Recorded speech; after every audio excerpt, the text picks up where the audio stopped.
Hola, en este vídeo de la asignatura Análisis de la Comunicación Digital Interactiva hablaremos de evolución de los medios. Veremos de dónde proviene esta mirada teórica, que trata de dar una respuesta a cómo cambia el ecosistema mediático. Veremos también otros enfoques, como la historia de los medios o la arqueología de los medios, que también han analizado los medios del pasado y también los procesos de transformación. A lo largo del vídeo veremos diferentes categorías de análisis y contribuciones teóricas. ¿Qué está pasando en el ecosistema de medios? Podríamos decir que a lo largo del siglo XX el ecosistema de medios adoptó una forma, un paradigma basado en el broadcasting, o sea, en la comunicación de uno a muchos.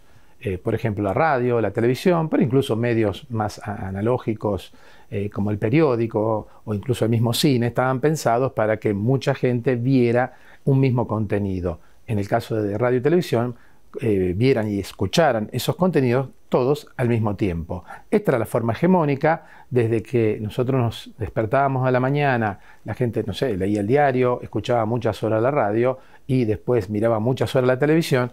Buena parte del día la pasábamos en experiencias de comunicación centradas en el broadcasting. Quizás el gran cambio que se está dando en el ecosistema de medios es que cada vez más pasamos nuestro día, o sea que nuestra dieta mediática se está llenando con situaciones de comunicación que hacen referencia ya no al broadcasting, sino al networking. Son experiencias en medios, o ahora también hablamos de plataformas, donde hay otro tipo de comunicación, de muchos a muchos, comunicación en red, y eso es lo que marca buena parte de nuestra dieta mediática y de las actividades mediáticas que desarrollamos a lo largo del día. Esto no significa que el broadcasting desaparezca. Si mañana a la noche hay un partido entre el Barcelona y Real Madrid, yo lo voy a querer ver en vivo y en directo, probablemente no voy a ver todo el partido en una plataforma 3 o 4 días después. Al máximo me miro una repetición de algunos goles, esperemos que sean del Barcelona. Entonces, ¿cuándo se dio este gran cambio o esta transición desde un sistema centrado en el broadcasting a otro centrado en el networking? Bueno, podríamos decir que este proceso comenzó en el año 1991, precisamente en agosto del 91, cuando Tim Berners-Lee, este investigador británico que trabajaba en Suiza, sube a un servidor la primera página web. O sea, la web nace en agosto de 1991, la web fue creada para compartir información científica. Tim Berners-Lee no quería ni pensaba compartir vídeos de perros o memes de gatos. Él quería compartir y democratizar el acceso al conocimiento científico. No tenía idea de todo lo que vino después, la gran revolución, porque la web, más que un medio, es un metamedio. Es un medio que se alimentó de todas las experiencias previas de comunicación y a su vez las transformó después. Las nuevas experiencias de comunicación, ya no de broadcasting, sino de networking, nacieron todas en la web. Por ejemplo, la Wikipedia, por ejemplo, Facebook, por ejemplo, YouTube. Toda esta transformación que comenzó a principios de los 90 continuó a lo largo de las décadas siguientes y marca el paso de esta gran transición de un ecosistema de medios centrado en el broadcasting a otro centrado en el networking. Otra característica de esta gran transformación del ecosistema mediático es que comienzan a aparecer nuevas especies mediáticas. Antes de la web, el ecosistema mediático era bastante pobre porque había radio, televisión, prensa, cine y más o menos ahí acababa el espectro de posibles medios. A partir de la llegada de la web se empiezan a generar nuevas experiencias de comunicación, nuevos medios. En paralelo se empiezan a desarrollar nuevos dispositivos de comunicación hasta llegar a toda esta gran gama de dispositivos de comunicación móvil. Aparecen nuevos sistemas de comunicación, como por ejemplo las plataformas, se desarrollan nuevos formatos, los géneros se van mezclando entre sí, o sea que una característica que tiene esta nueva ecología de los medios es que es mucho más compleja que la anterior. Hay muchas más especies mediáticas, hay muchos más procesos diferentes de producción, de consumo, hay también nuevas formas y nuevos formatos de la comunicación, nuevos géneros que se van mezclando entre sí. La palabra clave es complejidad. Antes el ecosistema era mucho más simple, quizá era más fácil también de investigar. Hoy la velocidad del cambio, la aparición de nuevas especies mediáticas hace que sea mucho más complicado darle un sentido, comprender las mutaciones de este ecosistema. ¿Cómo comprender el cambio en la esfera mediática? Bueno, hay diferentes disciplinas que se han ocupado de analizar, de escribir las transformaciones del ecosistema mediático. Una de ellas, obviamente, es la historia de los medios. La historia de los medios tiene una larga tradición, Ya en el año 1958, Lucien Febvre y Henry Jean Martin publicaron el libro La aparición del libro, o sea que ya en esa época, primera mitad del siglo XX, ya se estaba consolidando, sobre todo en la escuela francesa e italiana, el análisis de cómo apareció el libro, todo el proceso de creación de la imprenta en el siglo XV y todo el desarrollo posterior. Otro campo de la comunicación que ha sido muy investigado por la historia de los medios es la historia del periodismo. La historia de los medios, con ese nombre particular, Media History, ya es mucho más reciente, estamos hablando ya de finales del siglo XX, eso es un fenómeno de la segunda mitad del siglo XX, pero es una disciplina que se encuentra totalmente consolidada. Hay muchos libros, podemos decir, orientados a la historia de medios en particular. Hay libros sobre historia de la televisión, historia de la radio, historia del cine, muchísimos, pero también hay algunas obras que ya plantean un esquema mucho más amplio, historia general de la comunicación o historias, por ejemplo, de la sociedad de la información. Respecto a la existencia de estas historias centradas en un medio, este tema ha sido muy criticado. Por ejemplo, James Curran, un investigador británico muy famoso de los estudios culturales, él ya en el año 2002 cuestionaba que muchas historias de los medios eran monomediáticas, se dedicaban solo a analizar un medio y, como dijimos ya en otro vídeo respecto a la ecología de los medios, es muy difícil comprender un medio si no analizamos los otros medios con los cuales este medio interactuaba. O sea que desde este punto de vista, quizás la historia de los medios o del medio ha sido hasta ahora muy monomediática, porque se centraba solo y exclusivamente en un medio sin tener en cuenta todos los otros medios y formas de comunicación que estaban a su alrededor. Otra característica que tienen las obras producidas por la historia de los medios es que cuentan historias lineales, presentan los medios como una sucesión de fases, ¿no? Generalmente estos grandes libros comienzan con las primeras formas de escritura, el papiro, después pasan al libro manuscrito, al códice, después entra en escena Gutenberg, los diarios, el telégrafo, el cine, radio, televisión e internet. Presentan una narrativa, un storytelling totalmente lineal que desde otra perspectiva podríamos cuestionar. Otra disciplina que está investigando los medios del pasado y las transformaciones de los medios es la que se llama arqueología de los medios o Media Archaeology. En este sentido se diferencia la arqueología de los medios de la historia de los medios porque suele focalizarse en un único dispositivo, en un único objeto de comunicación, una vieja tecnología, y trata de reconstruir todos los usos, tensiones, competencias que había respecto a otros medios. En ese sentido, la arqueología de los medios está muy inspirada por los trabajos de Michel Foucault, que tuvo toda una concepción de lo arqueológico, que es la que justamente recupera la arqueología de los medios para contarnos un poco, focalizarse y contarnos la historia de ciertos dispositivos, medios del pasado, por ejemplo, las linternas mágicas o los orígenes del telégrafo. Otra característica que tiene la arqueología de los medios es que suelen tener un pie en la producción científica, académica, y el otro pie en la producción artística. Es muy interesante porque muchas de estas investigaciones arqueológicas, más allá de expresarse en artículos científicos o libros, también se expresan a través de obras artísticas que revisitan ese pasado mediático y lo ponen a dialogar con nuestras actuales tecnologías de la comunicación. Finalmente, podemos decir que dentro de la ecología de los medios había muchos investigadores e investigadoras que estaban ya trabajando la evolución de los medios.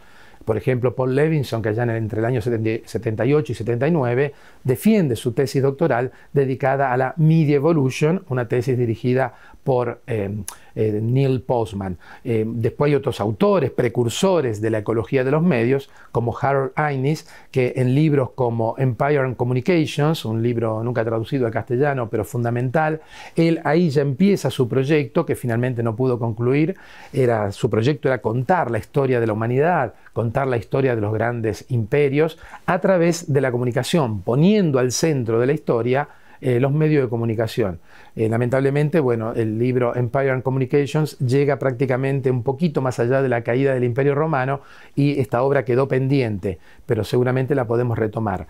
Obviamente, los trabajos de Marshall McLuhan, por ejemplo, La Galaxia Gutenberg, donde analiza la transición y la aparición del libro impreso y sus consecuencias en la cultura y en la sociedad occidental, obviamente son todas referencias importantísimas a la hora de pensar un enfoque ya evolutivo del cambio mediático. ¿Qué características tendría un enfoque evolutivo o ecoevolutivo, si prefieren, del cambio mediático? En ese sentido, podemos pensar que la ecología de los medios es un complemento de la evolución de los medios. Podemos pensarlas como dos disciplinas complementarias. La ecología de los medios se focalizaría, analizaría la situación de un ecosistema mediático en un momento determinado, mientras que la evolución de los medios analizaría las transformaciones de ese ecosistema mediático a través del tiempo. Esta división, esta oposición es totalmente similar al planteo de Ferdinand de Saussure en su enfoque estructural de la lingüística. Saussure nos hablaba de una lingüística diacrónica que analizaría la evolución de un sistema lingüístico, de un lenguaje, y también una lingüística sincrónica que analizaría el estado de la lengua en un momento determinado. En ese sentido, podríamos decir que la ecología de los medios presentaría un enfoque sincrónico, cómo es la situación de un ecosistema en un momento determinado, mientras que la evolución de los medios haría un análisis de tipo diacrónico. Obviamente estas oposiciones diacrónico-sincrónico o ecología-evolución son sobre todo distinciones de carácter analítico que nos sirven a nosotros para encuadrar mejor un trabajo de investigación. Después, al final, los procesos que se dan en un momento están siempre marcados por lo que venía antes y lo que vendrá después. ¿Qué características tiene la evolución de los medios? Bueno, podríamos ampliar la pregunta y decir qué características tiene la evolución tecnológica. Si nosotros vemos la evolución biológica, ¿no? El modelo de Darwin estaba basado en una forma de tipo de árbol. Era un tronco, ¿no?, de especies biológicas que se iba dividiendo a través de diferentes variaciones. Había mutaciones, decimos hoy. Algunas de esas mutaciones o de esos seres con mutaciones se adaptaban mejor al ecosistema, otras no, y se extinguían, pero estas pequeñas variaciones que mejoraban, podríamos decir, las especies, hacían que se reprodujeran más y se convertían en especies dominantes. Ese largo árbol que comenzó hace millones de años se fue diversificando hasta llegar a esta gran variedad del mundo biológico que había sorprendido tanto a Darwin y a otros naturalistas del siglo XIX. Ahora bien, si bien hay estudios en el ámbito tecnológico que analizan la evolución de algunas tecnologías, aplicando el modelo del árbol de Darwin, por ejemplo, hay estudios sobre la evolución de los aviones o hay estudios de la evolución de los tanques de guerra. En el campo tecnológico, la línea evolutiva que nos interesa presentar en este vídeo va más allá del modelo del árbol o incluso más allá del modelo de la historia de los medios, que era una secuencia de medios. La propuesta de la evolución de los medios es pensar en términos de red, pensar la evolución tecnológica y la evolución mediática ya no como un árbol ni como una línea o sucesión de tecnologías, sino como una gran red sociotecnológica donde hay diferentes tipos de actores. En este sentido, repetimos, la ecología de los medios analizaría la situación de un ecosistema en un momento determinado, mientras que la evolución haría hincapié en la transformación a lo largo del tiempo, pero siempre de una perspectiva reticular, en el sentido de que un medio del pasado puede influenciar en un medio presente o dejar su huella en un medio del futuro. Ya mencionamos en otro vídeo el ejemplo del SMS. Un medio del pasado, el telégrafo, influencia un medio del presente y seguramente en medios del futuro volveremos a encontrar tipos de escritura telegráfica nacidos en el siglo XIX. Por eso, lo repetimos, es muy difícil analizar un medio aislando del resto, pero también podríamos decir que es muy difícil analizar un medio no teniendo en cuenta todos los otros medios del pasado que potencialmente pueden dejar algún tipo de huella o influencia en los medios del presente o del futuro. Si hablamos de evolución de los medios, bueno, el hecho de utilizar una metáfora, en este caso la metáfora de la evolución, nos permite adoptar toda una serie de categorías, conceptos del ámbito biológico natural y probar a ver si funcionan en el ámbito de la tecnología y en este caso en el ámbito de los medios. En el ámbito biológico se habla mucho del ciclo vital de las especies. ¿Podemos incorporar este concepto en los estudios de los medios? Sí, de hecho ya se ha hecho eso, de trabajar, pensar el cambio mediático, la evolución de los medios, aplicando el concepto de ciclo vital. En ese sentido podemos identificar diferentes fases del ciclo vital. Por ejemplo, podemos hablar de la emergencia de un nuevo medio, podemos hablar de dominación, o sea, alguno de estos medios emergentes puede tener un rol dominante dentro del ecosistema. Podemos hablar también de adaptación mediática, podemos hablar de supervivencia de medios o de viejos medios. Y la gran pregunta, ¿se extinguen los medios de comunicación? Hablemos de la emergencia de un medio. ¿Qué pasa cuando aparece un nuevo medio en el ecosistema? ¿Qué pasa cuando nació la fotografía, o mejor, el daguerrotipo, en la primera mitad del siglo XIX? ¿Qué características tenía este nuevo medio, que todavía no era dominante, era un medio emergente, estaba apareciendo? Bueno, si uno repasa las bases de datos con las primeras fotografías, los primeros daguerrotipos, descubrimos que la mayoría eran retratos o paisajes. ¿Qué pasa en ese momento?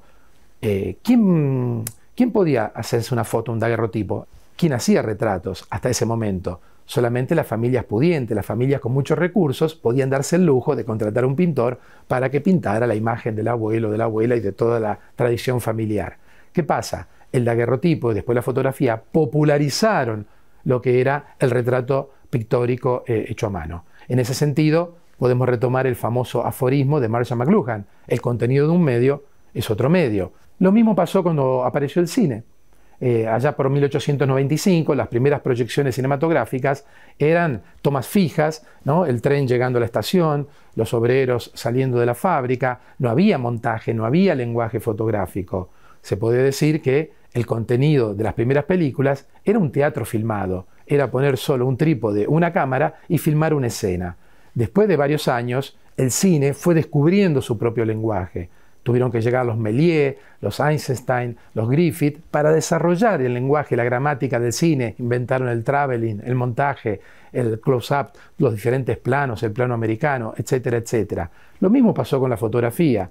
Al principio la fotografía se alimentó de la pintura. Después llegaron los grandes maestros fotográficos para descubrir el lenguaje fotográfico. En el caso del cine, también el contenido de un nuevo medio, el cinematógrafo, era un viejo medio. El teatro. Esta dinámica, el contenido de un nuevo medio es un viejo medio, la encontramos cuando apareció la radio en la década del 20, la encontramos cuando apareció la televisión en los años 40-50 y obviamente cuando apareció la web y los dispositivos móviles. Siempre que aparece un nuevo medio, lo que primero llega es la tecnología, pero la gente que utiliza y genera contenidos para ese medio todavía no lo domina. Tiene la tecnología pero le falta el lenguaje, la gramática. Entonces, ¿qué hace? Toma contenidos de un medio anterior. Esto se ha repetido en numerosas ocasiones a lo largo de la evolución de los medios y podemos decir que es un principio muy consolidado a nivel científico. Algunos de estos medios emergentes pueden llegar a ser dominantes, ¿no? En un momento puede haber gran competencia, pero alguno de estos nuevos medios puede llegar a ocupar una posición dominante en el ecosistema mediático. En ese caso decimos que podemos hablar de procesos de mediatización. ¿Qué sucede? Por ejemplo, cuando la televisión se convierte en un medio dominante, ya a finales de los años 50, años 60, empieza a imponer su dinámica, su gramática, su lenguaje a otros medios. La radio tuvo que adaptarse cuando la televisión se convierte en un medio dominante. Los diarios impresos cambiaron porque encontraron un gran competidor a nivel de información en la televisión. El cine tuvo que cambiar. No es casual que a final de los años 50 el cine incorpore nuevas tecnologías como el cinemascope, el cine en 3D, con esos pequeñas gafas de color azul y rojo. El cine trataba de competirle a la televisión, trataba de hacer otra cosa, porque había encontrado una especie dominante que estaba prácticamente convocando a las masas y captaba toda nuestra atención. Podemos decir que esto de la mediatización es uno de los fenómenos más estudiados en las últimas décadas, los procesos de mediatización. Podemos decir que hoy no hay ningún tipo de institución, no hay ningún tipo de actividad social, cultural, económica, humana, que no esté mediatizada. Pensemos, por ejemplo, en la religión, pensemos en el deporte, pensemos en infinidad de cosas que se hacen hoy en nuestra sociedad que están diseñadas, pensadas para los medios de la comunicación. En primer lugar, la política.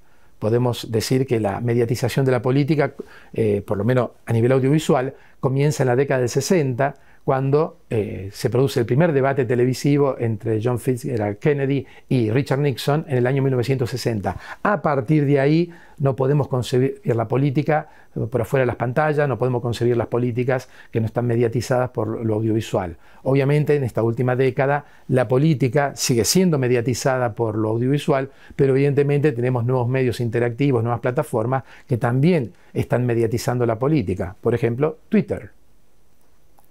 Hablemos de adaptación.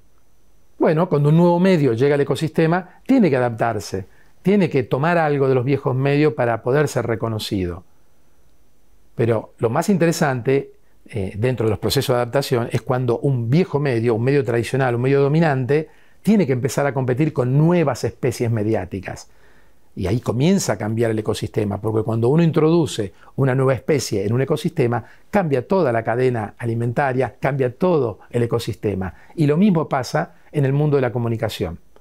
La llegada de nuevas especies depredadoras de la atención, pienso en las redes sociales, pienso en plataformas como Twitter, YouTube, que compiten con los medios tradicionales, eso hace que los medios tradicionales, las viejas especies mediáticas, tengan que adaptarse a este nuevo ecosistema si quieren sobrevivir. Hay muchos estudios sobre la adaptación del diario impreso al nuevo ecosistema mediático. Si uno lee un diario en papel de los años 80 o 70, es muy diferente a un diario de la década del 2020. Los diarios de hoy, que a duras penas sobreviven, estoy hablando de los diarios impresos, han cambiado muchísimo, son muy diferentes a esos diarios que se publicaban hace 4 o 5 décadas. Las informaciones se han fragmentado, hay mucho más color en las páginas, hay infografías. Podríamos decir que el diario impreso de la década del 2020 ya no es un diario, es una página web impresa. Es un producto de comunicación que trata de interpelar, de llegar a las nuevas generaciones. Se está tratando de adaptar al nuevo ecosistema. También la televisión, no es casual que hablemos de la tercera edad de oro de la televisión a partir del año 2000 aproximadamente. La televisión de hoy es mucho más compleja, tiene más personajes, más tramas, los movimientos de cámara, todo es mucho más rico. Si nosotros comparamos una serie como Juego de Tronos con una serie de los años 70, Columbo, las diferencias narrativas, estéticas, son muy grandes. También ahí es un gesto adaptativo. La televisión trata de adaptarse al nuevo ecosistema mediático. ¿Y cómo se adapta? Adoptando rasgos de los nuevos medios interactivos. Podríamos decir que, así como el diario en papel simula la página web informativa, la televisión está simulando experiencias, por ejemplo, como la de los videojuegos. En este contexto podríamos decir que el contenido de un viejo medio es un nuevo medio. Finalmente hablemos de la posibilidad de extinción o de supervivencia de un medio. Acá hay un interesante debate teórico. Por ejemplo, hace 20 años cualquiera hubiera dicho que el disco de música de vinilo, el LP, estaba totalmente extinguido, que iba a desaparecer porque había nuevos soportes digitales. Y sin embargo el disco de vinilo ha vuelto. Esto nos lleva a pensar que es muy difícil dar por extinguido totalmente un medio de comunicación. Como hemos visto, como en el caso del telégrafo, un medio que ya podemos decir que está desaparecido, ya nadie manda telegramas, no existen aparatos para enviar código Morse, pero sin embargo un elemento de ese medio, el lenguaje telegráfico, reaparece en la década del 90 en los mensajes SMS y también en otras plataformas, por ejemplo, posteriores como WhatsApp. O sea, es muy difícil dar por muerto, por desaparecido totalmente a un medio. Por eso el concepto de extinción a veces genera buenos debates, ¿no? Se extinguirá el libro, se extinguirá la televisión, se extinguirá el cine, pero con una perspectiva evolutiva vemos que es muy difícil dar por enterrado a un medio. Podríamos decir que lo mismo sucede en el ámbito biológico. Los dinosaurios se extinguieron, pero buena parte del ADN de los dinosaurios sobrevive en nuestras aves. O sea que también en ese caso podemos considerar que una especie sí se extinguió, pero buena parte de su material genético está presente, así como una parte del material genético del telégrafo está presente en los mensajes de tipo SMS o incluso WhatsApp. Hay otros conceptos que provienen del ámbito biológico que son muy útiles en una concepción de la evolución mediática. Por ejemplo, el concepto de nicho. En este caso hay mucha investigación científica a partir de los años 80. Investigadores como John Dimick desarrollaron todo un programa de investigación dedicado a analizar los nichos en el ámbito mediático. Para eso analizan las audiencias, analizan la inversión publicitaria y es muy interesante ver cómo a lo largo de las décadas hay ciertos medios que van ampliando su nicho, son capaces de captar mayor cantidad de publicidad o de lectores o de espectadores, mientras que otros medios van reduciendo su porción. En ese sentido hay mucha investigación sobre los nichos de comunicación y esta investigación aporta muchísimo también a una teoría evolutiva de los medios. Finalmente, también otro concepto muy interesante que podemos recuperar del ámbito biológico es el concepto de coevolución. Este concepto ya Darwin, sin mencionarlo con esas palabras, ya lo había visto en su obra El origen de las especies, publicada en 1859. Pero ya a partir de la década del 60 del siglo XX empieza a haber estudios sobre especies que coevolucionan. O sea, una especie se transforma, va evolucionando, pero otra especie evoluciona también al mismo tiempo y de manera entrecruzada entre las dos. Hay un ejemplo clásico de la coevolución entre un tipo de hormigas y el árbol de la acacia. Estas hormigas, desde hace millones de años, viven dentro del árbol de la acacia, ahí dejan sus huevos y se reproducen y comen hojas del árbol de la acacia, pero no la matan porque viven ahí dentro. Lo que hace esa hormiga también es expulsar a otros posibles insectos que vienen a comerse la acacia. O sea, esa especie de acacia y esa especie de hormigas hace millones de años que coevolucionan de manera conjunta y se complementan perfectamente. Podemos llevar esta idea de coevolución al ámbito mediático y tecnológico. En ese sentido podríamos hablar de coevolución entre los sujetos, entre los humanos y los medios. En ese sentido podríamos decir que en las últimas décadas se ha acelerado la coevolución entre los humanos y los medios y las tecnologías en general. Por ejemplo, el papiro fue una tecnología que duró 4.000 años, ¿no? Hoy en una generación ha sido alucinante, rapidísima la evolución de los medios y de las tecnologías. Y eso hace que nosotros, como decía McLuhan, también vayamos coevolucionando. Los medios, como decía McLuhan, nos modelan nuestra forma de pensar, nuestra forma de percibir el mundo y obviamente en el arco de una generación o dos, últimamente también nosotros hemos coevolucionado rápidamente con estas tecnologías. Y la otra posibilidad es considerar la coevolución como coevolución entre diferentes medios o tecnologías. Hay estudios muy interesantes de la coevolución entre la máquina a vapor, la imprenta, los diarios y el telégrafo a mediados del siglo XIX. Fueron todos medios, tecnologías que se articularon y como que cada una influyó sobre las otras, ¿no? A partir del momento en que la máquina de vapor se junta con la imprenta de Gutenberg, nace la prensa de masas y a su vez, por ejemplo, el telégrafo facilitó la circulación de información y que se publicaran noticias de último momento en los diarios impresos. Este sería un buen ejemplo de coevolución entre tecnologías, entre medios, pero seguramente encontraríamos muchos otros en la realidad contemporánea, en el ecosistema mediático de este momento histórico. En este vídeo de la asignatura Análisis de la Comunicación Digital Interactiva hemos hablado de evolución de los medios. Hemos visto las principales contribuciones teóricas, conceptos y categorías de análisis que sirven para comprender el cambio mediático. Nos vemos en el próximo vídeo.